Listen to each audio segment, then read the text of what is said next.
Recently, Pope Leo released the first document of his papacy, Dilexi Te, and it's about one of the core parts of Christianity. So let's have a look.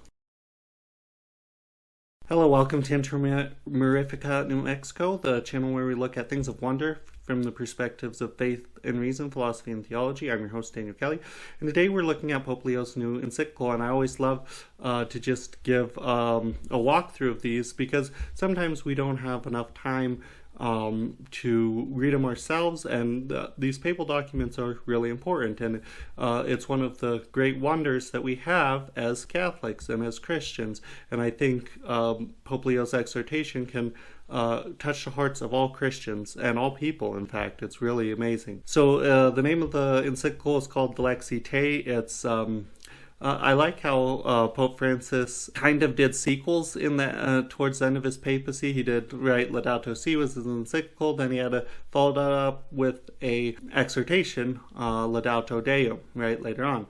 And his last encyclical, Pope Francis, before he died, was Dilexi Nos, right?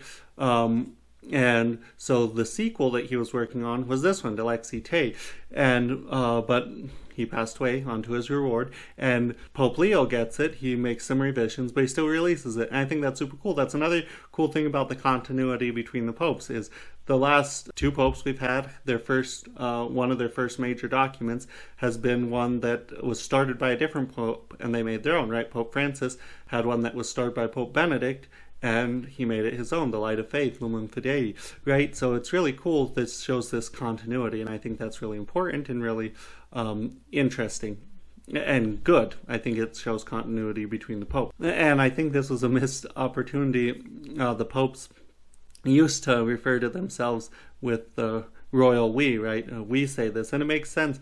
I thought about this in the succession because it is we, because it's not just the person, it's the office, which could have multiple people, and you see this in these encyclicals, but you see that Pope Leo does still use I quite a lot in this. It's still very Francis-y kind of letter. The letter quotes Francis a lot, with Pope Francis always liked to do that.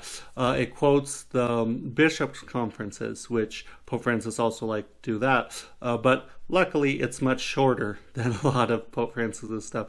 Pope Francis could be very long-winded in his writings, but this is a pretty short encyclical.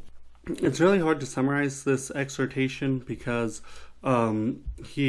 it's really a call to our hearts about taking care of the poor as Christians, what we're called to take care of the poor in our relationship to the poor. And there's so much of it that is just speaking directly to our hearts. It's like a call to us. That's hard to summarize, that it's supposed to strike to your heart. And I think a lot of it does that. So what I want to do is just go through it, walk through it with you, so you can see the major themes that's talking about and pull out some of those really striking quotes. So that's what we're going to do. The first thing that I think is really important is, as a sequel, it is connected very deeply to the encyclical, what I think is Pope Francis's best, of Dilexi Nos, which was about Jesus's love. So our love for the poor, our care for the poor, can't be separated from Jesus's love for us, Jesus's Sacred Heart. So they're very intrinsically connected, and the love of God comes first, and that's what's more important. And I think that there's a really important way that Pope Francis did this, where he did first focusing on the heart of Jesus, which is a really amazing encyclical, and then how are Christians called to relate to the poor. So I think that's a really good background to start this off. So it starts off with the introduction, and it starts with the first words, right, which is Dilexi Te, I have loved you, and it's Jesus speaking from the book of Revelation. So I like that it's putting in the context of Revelation. That's a cool book to put the love of the poor in context, but also it's Jesus has loved us, right? I have loved you. Jesus has loved the poor. That's the important thing. That's the focus, the grounding of this whole thing. So I think that's really cool. It talks about the dignity of each person connected to that Jesus has loved them.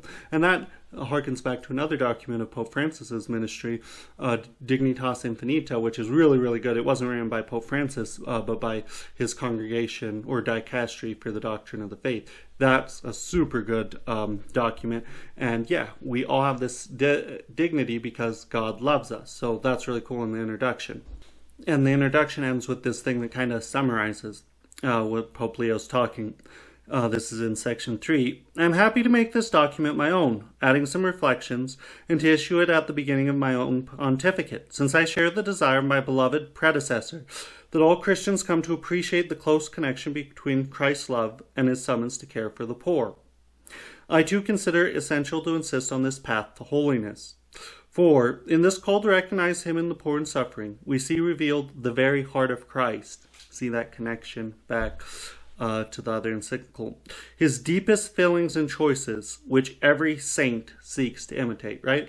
So we're called to be saints, and this is helping to build us up to be saints. That's what this exhortation and what the Pope does is all about, is to make everybody, we're supposed to get to heaven and be saints. So I think that's really cool. Then it moves on to chapter 1, which is called A Few Essential Words, and I like that it is a few essential words because it's shorter than the other chapters in the document. So he starts off with the parable, the action in Matthew, near the end of Matthew's Gospel, where the woman breaks the pot of oil and anoints Jesus with it. That's Matthew 26, right? And Judas is like, hey, why are you wasting this? This could have been used on the poor. So I think that's a really cool way to start out this, is that the poor, it's not just going to be about money, that are poor materially. That's really important, and the encyclical is going to talk about that. But it starts to situate, as it says in section 4, no sign of affection, even the smallest, will ever be forgotten, especially if it is shown to those who are suffering, lonely, or in need, as was the Lord at that time. Right? So the important thing is love, that we're showing love to these people who have needs, that are lonely, all these different things. And I like that use of affection, right? It's not just like this cold charity that some people kind of think of their way of treating people in need. No, it's affection. She was doing great things because Jesus was in need. He was lonely. He was poor in that in a sense, and they'll talk about more how Jesus was poor in this encyclical.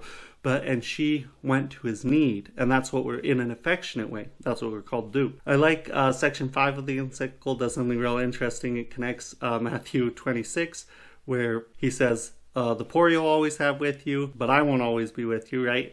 But it connects that, the poor you'll always have with you, and then 2 chapters later, in Matthew 28, he says, I will be with you always. So it's that cool connection between Jesus and the poor. I think that's a really cool thing that the encyclical points out.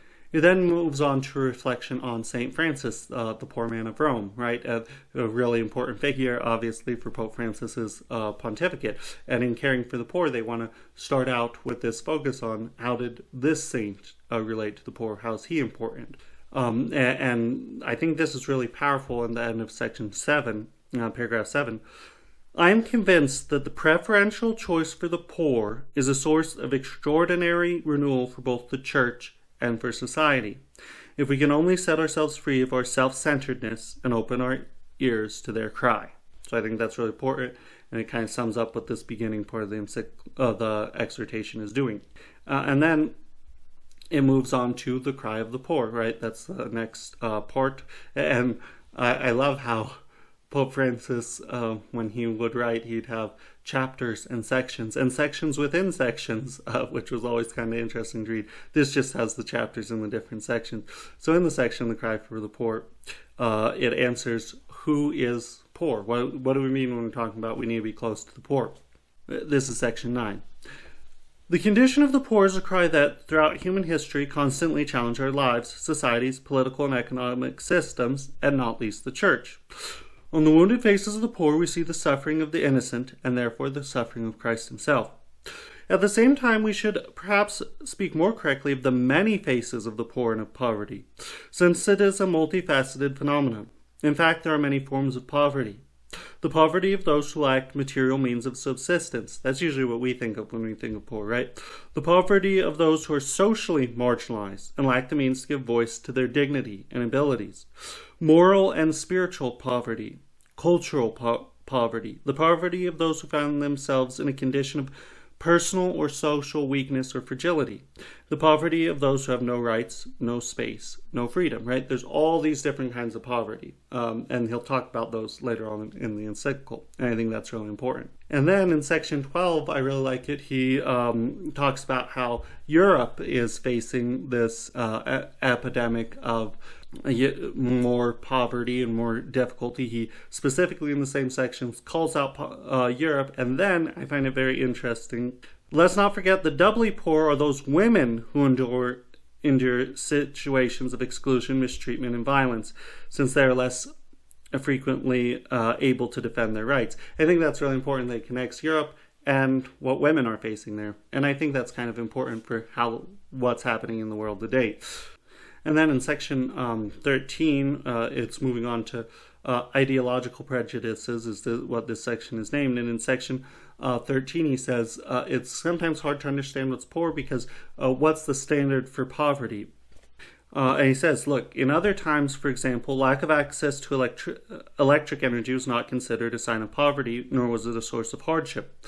Poverty must always be understood engaged in the context of the actual opportunities available in each concrete historical period. And he goes on and talks about yet, if we acknowledge that all human beings have the same dignity, independent of their place of birth, the immense differences existing between countries and regions must not be ignored, right? So to be poor in one place and to another is going to mean different stuff, especially when we think of it. It's not just this material thing like he's been talking about. It's all these different factors. So there's all different kinds of poverty, and you have to gauge it based on where the person is. And I think that's really important. At the end of chapter 1, he goes in to say in section 15. Christians, too, on a number of occasions, have succumbed to attitudes shaped by secular ideologies or political and economic approaches that lead to gross generalizations and mistaken conclusions. The fact that some dismiss or ridicule charitable works as if they were an obsession on the part of the few and not the burning heart of the Church's mission convinces me of the need to go back and reread the Gospel, lest we risk replacing it with the wisdom of this world. The poor cannot be neglected if we are to remain within the great current of the Church's life that has its source in the Gospel and bears its fruit in every time and place. And he's going to hammer this home, convict us. He's going to convict our hearts. And I think that's super important that, hey, how do we need to change our lives? To be holy, to be like Jesus. And I think that's really, really important. And then he moves on to chapter 2, which is called God Chooses the Poor. And he talks about how Jesus becomes poor, right? It goes through Jesus was rich and he becomes poor, right? He gives up everything. He becomes a human being, which is emptying himself of his divinity. He becomes a poor human being, right? And even basically a homeless man wandering around. It doesn't say that, that's my words, but an itinerant preacher. And then biggest sign of human poverty is death. And he even enters into that, right? And then talks about the preferential option for the poor, right? The Church has a preferential option of the poor. That doesn't mean that rich people are worse or anything. It's just we need to put our resources where the most need is, right? And the preferential option of the poor is such a key part of Catholic thought. I didn't know it arose in South America. So I was like, well, that's pretty cool. And the encyclical talks about that. And in section 16, it says, this preference, describing the preferential offerings for the poor, never indicates exclusivity or discrimination towards other groups, which would be impossible for God. God doesn't favor poor or rich, right? It's not exclusive. It is meant to emphasize God's actions, which are moved by compassion towards the poverty and weakness of all humanity, right? God sees that we're poor, we're lacking, and his compassion moves him to help us. That's really cool. Wanting to inaugurate a kingdom of justice, fraternity, and solidarity, God has a special place in his heart for those who are discriminated against and oppressed. And he asks us, his church, to make a decisive and radical choice in favor of the weakest. And that pretty much describes the preferential option of the poor.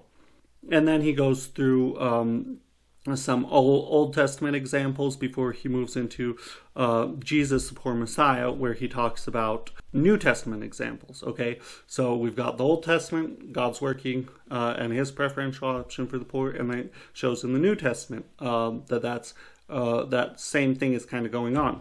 It emphasizes in the New Testament, of course, 2 Corinthians 8:9, where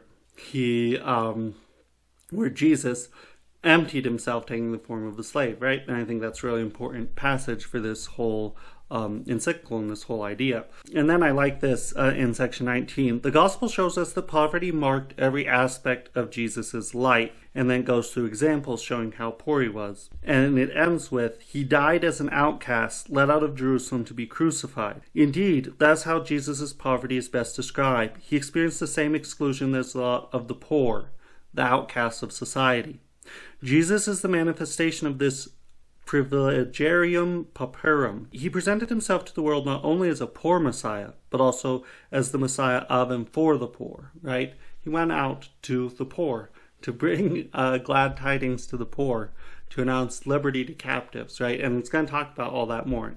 So I think that's really important, and we need to be reminded of that, how Jesus lived. And then there's going to be a section called Mercy Towards the Poor in the Bible, and it's going to go through all these different biblical examples. And at the end of section 26 and going into 27, I think this is a really powerful reminder from the Bible of how Jesus kind of sees our actions.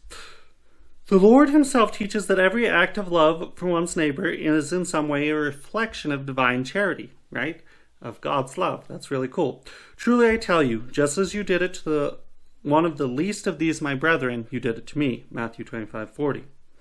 For this reason, works of mercy are recommended as a sign of the authenticity of worship, which, while giving praise to God, has the task of opening us to the transformation that the Spirit can bring about in us, so that we may all become an image of Christ and his mercy towards the weakest. In this sense, our relationship with the Lord, expressed in worship, also aims to free us from the risk of living our relationships according to a logic of calculation and self-interest. I think that's so important, right? When we become more like God, God has no self-interest. He's completely full. He's not empty. And this concern for the poor helps us to be like that, just this living in gratuitousness, of gratuitous love, like God does. And then, of course, there's the connection to Judgment Day, which I think is a really good reminder to us. The Lord's appeal, this is in section 28. The Lord's appeal to show mercy to the poor culminates in the great parable of the Last Judgment, Matthew 25, which can serve as a vivid illustration of the beatitude of the merciful. In that parable, the Lord offers us the key to our fulfillment in life. Indeed, if we seek holiness pleasing to God's eyes, this text offers us one clear criterion on which we will be judged. Right? So, God has told us this is what we're going to be judged on. How did we treat other people? He judges us on love. How much the love of others. How much did we empty ourselves as he emptied himself? And that's a really important reminder. When Jesus is talking about judgment, it's no little matter, right? And then I think it's really funny. He's like, but if you are a self-calculating kind of person, here is a reflection for you. If you're just thinking about what can you get out of everything, I think it's really funny. And he puts it like this. The Word of God reminds those of us not normally prone to benevolent and disinterested gestures, the generosity to the poor actually benefits those who exercise it. God has a special love for them. In fact, the Bible is full of promises addressed to those who give generously to others. And he goes through a bunch of the promises, right? So yeah, some of us aren't inclined to benevolent stuff. Look, but this, God calls us saying, with all these benefits, and they're not necessarily selfish benefits either, but we will have a better, happier life if we follow God's commands. It's not just about the judgment at the end of our life. So I really like how he puts that. Some of us aren't prone to have these benevolent gestures, but even you guys, look, this is how God appeals to you. And I think that's really cool. And then it moves on to chapter 3. Chapter 3 is a church for the poor. So we've gone through the Bible, talking about it, the Old Testament, the New Testament. Now, what is it in the history of the church about the poor? And this is by far the longest chapter. It's really, really long. And it starts out in section 36. The church recognizes in those who are poor and those who suffer the likeness of its poor and suffering founder.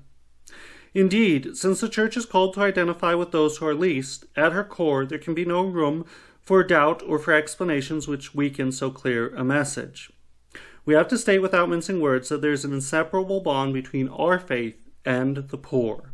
Okay, and that's kind of summing up this chapter. And then there's a section called the True Riches of the Church, which I really, really like. It calls out the story of St. Lawrence, the deacon, right? So if we're looking for the riches of the church, what he starts out with, if we're looking at what the church considers its riches, this is kind of the deacon section, and I love it. He says, look, in section 37, the poor people weren't being taken care of, so they got the community got these seven wise men to take care of the poor. The first deacons, diaconia, is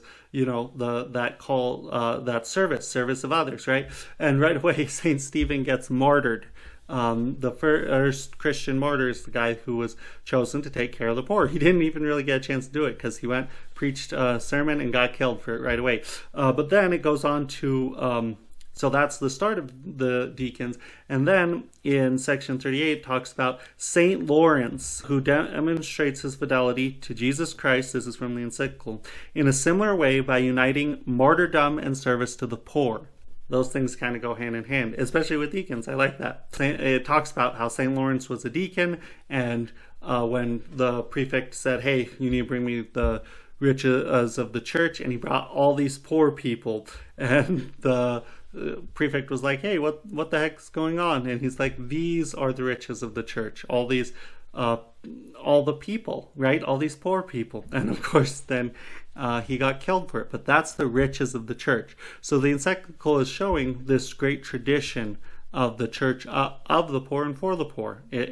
And from the very earliest things, I like they puts this focus on the story of St. Lawrence the deacon, and we need to be like Lawrence was, St. Lawrence. Then it moves into a section, the fathers of the church and the poor, and it goes through all these quotes from the fathers of the church, so it's really cool. It's kind of hard to summarize because the reason they're important is they're really good quotes from the fathers that aren't easily summarizable. In section 39, it says, the community of the faithful, sustained by the strength of the Holy Spirit, was rooted in being close to the poor, whom they considered not just an appendage, but an essential part of Christ's living body. We see from the earliest time of the church, the poor are an essential part. And this is super important, and he'll talk about this more later on in the encyclical, is that it's not just, us and them, yeah, we take care of the poor and we're doing everything for them. No, they're an essential part of the body of the church. And I think that's a really, really important thing to keep in mind. And then he has a section just on the father of the church, St. John Chrysostom. This is a really important father to look at when we're looking at care for the poor. And he has all kinds of cool quotes from him. I'll pull out just a little bit here. In section 41, St. John says, what advantage does Christ gain if the sacrificial table is laden with golden vessels, while he himself dies of hunger in the person of the poor? Feed the hungry first, and only afterward adorn the altar with what remains. And the encyclical goes on. He understood that the Eucharist, therefore, is a sacramental expression of the charity and justice that both preceded and accompanied it. That same charity and justice should perpetuate the Eucharist through love and attention to the poor, right? So if we're just receiving, the Eucharist is a source and summit of our faith, but if we're just receiving it, and it's not, we need to be doing justice, works of justice, and in line with Jesus before we receive it, and then it blossoms out after we receive it, so it extends through all our life. Because if the Eucharist is just there in church when we receive it, then we're not allowing Jesus to transform us to be into his likeness. So I think that's really important. And then in section 42, there's another quote from St. John Chrysostom that I think is really should strike our hearts. It is very cold, and the poor man lies in rags, dying, freezing, and shivering, with an appearance and clothing that should move you. You, however, red in the face and drunk, pass by. And how do you expect God to deliver you from misfortune, right? I think there's that connection, right? We want to be forgiven as we forgive. That's what we pray in the Lord's Prayer. But also, God sees us as these poor, crippled people. And why should he help us if we won't, if we just pass by, right?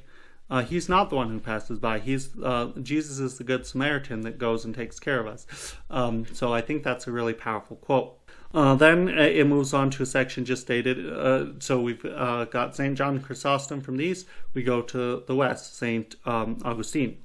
Section 44 says, formed in this tradition, the holy Bishop of Hippo taught for his part about the preferential love for the poor. A vigilant pastor and theologian of rare insight, he realizes that true ecclesial communion is expressed also in the communion of goods, right? So we share what we have, and I think that's really important. And then in section 45, it gives this really good quote from St. Augustine. Augustine puts the following words in the Lord's mouth. I received the earth, I will give heaven. I received temporal goods, I will give back eternal goods. I received bread, I will give life. I have been given hospitality, but I will give a home. I was visited when I was sick, but I will give health. I was visited in prison, but I will give freedom. The bread you have given to my poor has been consumed, but the bread I will give will not only refresh you, but will never end. That's a really good quote, and I'm glad that that the Pope emphasizes this teaching of St. Augustine. And then it moves on to, so we're talking about different kinds of poverty. It moves into a section called care for the sick, right? Because there's different kinds of poverty. It's not just material poverty. It's also caring for the sick. And it goes through all kinds of stuff, how the church has always been called to care for the sick. So there's this really cool quote from St. Cyprian of Carthage about this plague that happened. This pestilence and plague, which seems so horrible and deadly, searches out the righteousness of each one and examines the minds of the human race to see whether the healthy serve the sick, whether relatives love each other with sincerity, whether masters have pity on their sick servants, whether doctors do not abandon the sick who beg for help. And then the exhortation goes on. The Christian tradition of visiting the sick, washing their wounds, and comforting the afflicted is not simply a philanthropic endeavor, but an ecclesial action through which the members of the church touch the suffering flesh of Christ. So it's super important. How do we treat the sick? And I think that's really important, and that he talks about that. And that whole quote, what do we do during these times of pestilence? What do we do when our family members are sick? And that's important to reflect on. And then he goes through a bunch of orders, like the Hospitallers, that are dedicated just to serving the sick. And it's really cool to go through, hey, look at all these orders that have just dedicated themselves to the sick. So that's a really important part of the poor, is the sick. And then the next section is going to go into the monastic orders that how have different monastic orders cared for the poor in the life of the church. Because remember, we're going through the life of the church. Well, the monastic orders are a very, very important part of the life of the church. They go through St. Basil, St. Benedict, St. Bernard, all these cool saints, really, really important monastic saints. And in section 56, it talks about how these monks helped the poor.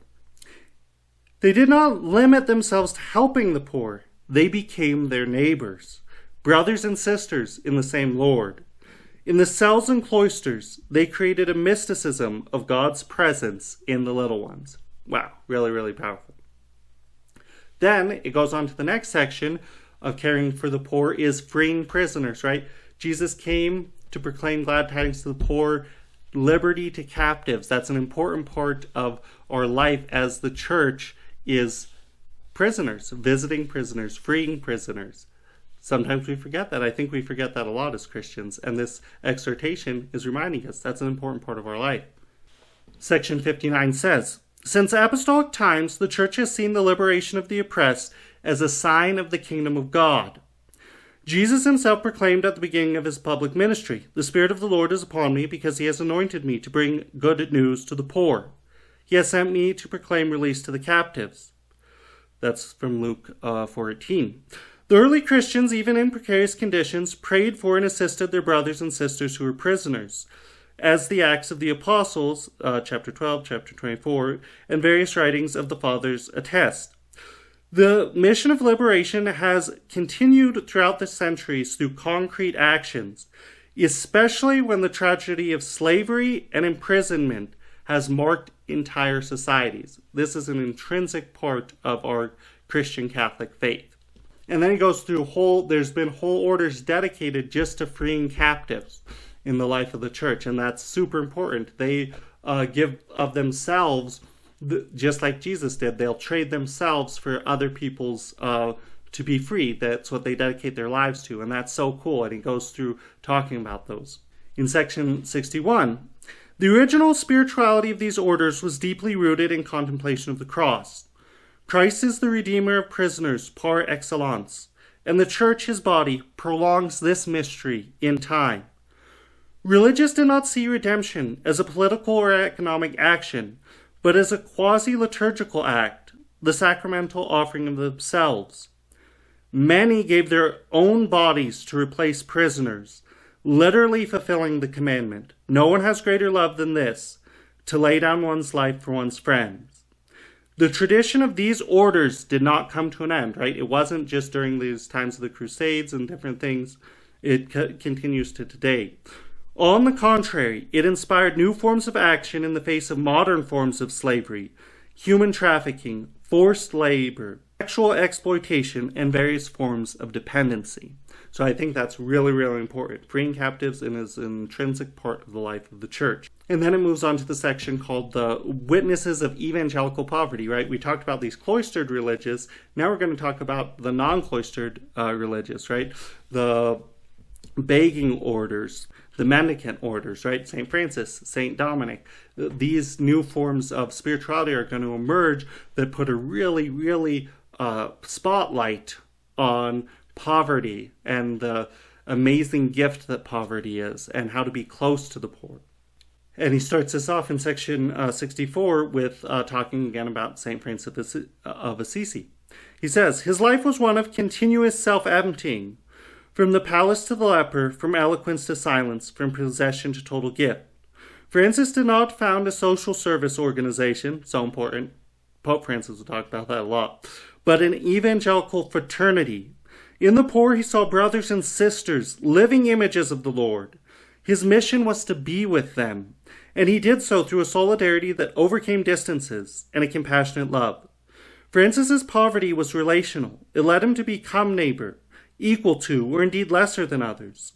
His holiness sprang from the conviction that Christ can only be truly received by giving oneself generously to one's brothers and sisters. And then it talks in section 66 about St. Dominic, right? And he founded this poor order for a slightly different reason, but still very important. This is from section 66. He wanted to proclaim the gospel with the authority that comes from a life of poverty, convinced that the truth needs witnesses of integrity. The example of poverty in their lives accompanied the word they preached. Free from the weight of earthly goods, the Dominican friars were better able to dedicate themselves to their principal work of preaching. Wow, I think that's really, really powerful. And he kind of sums this up in section 67. The Mendicant orders were therefore a living response to exclusion and indifference. They did not expressly propose social reforms, but an individual and communal conversion to the logic of the kingdom. For them, poverty was not a consequence of a scarcity of goods, but a free choice to make themselves small in order to welcome the small.